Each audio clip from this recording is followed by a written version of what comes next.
baseball coach Luke Johnson after the Vikings split doubleheader. They defeat the North Central Cardinals in the first game 13-4, and in the second game they end up losing by a 9-3 decision. Coach, let's focus a little bit more so on the first game. Guys just really came out solid there offensively wise. Greg Grana comes up with 2 big triples. Talk about what the offense was able to do in that first game.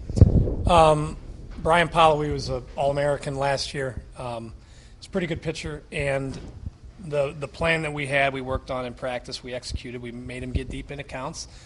We made him, I think, show his fastball early, and he didn't have super command, but I thought our hitters did a pretty good job of putting him in positions where he had to throw pitches that he probably didn't want to throw, and they jumped on him when he did. So that was it was nice to see them carry over 2 days worth of work into their performance. So that was good.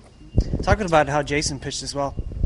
He pitched like a senior. He pitched well. I mean, he executed pitches early, he executed pitches late. His pitch count got a little higher in the second inning. I want to say there were 3 double plays to turn. We turned none of them. Ball dropped in center field. That was probably an in-between. One of those balls, if you catch, it changes the inning, but if you don't, maybe it leads to a big inning.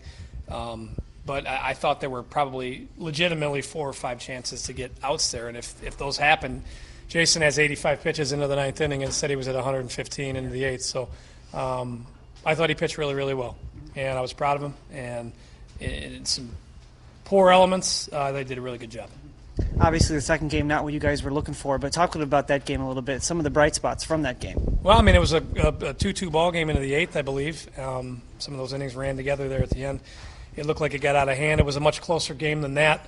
But that being said, we need to do a better job, and they did a better job than we did of distancing themselves in that game. So they found some holes and figured out how to exploit them a little bit, and we're off to the races on the bases a little bit. So we got to be better than that. But Brent pitched good up until that point, and that triple that he gave up, he threw a strike. He didn't locate very well up until that point. He located some pitches, I think, pretty well. He'd missed some spots too, but they hadn't hurt him as much, and he'll make that pitch in a big spot again here real soon. So not a total loss. You'd like to finish that game better than you did. You'd like to be the ones that put the hammer down in the late innings, especially at home, but now we have to go do that tomorrow. Yeah, talk about that game. What is the game plan now going into Naperville tomorrow? It's to go out and pitch and catch and hit and score runs. I think making sure that we take care of business this evening and wake up with a plan tomorrow and get out there with a good attitude and focused and rested, I think is important. But the better baseball team is going to win tomorrow, so we got to be the better baseball team tomorrow. That's, I think, plain and simple.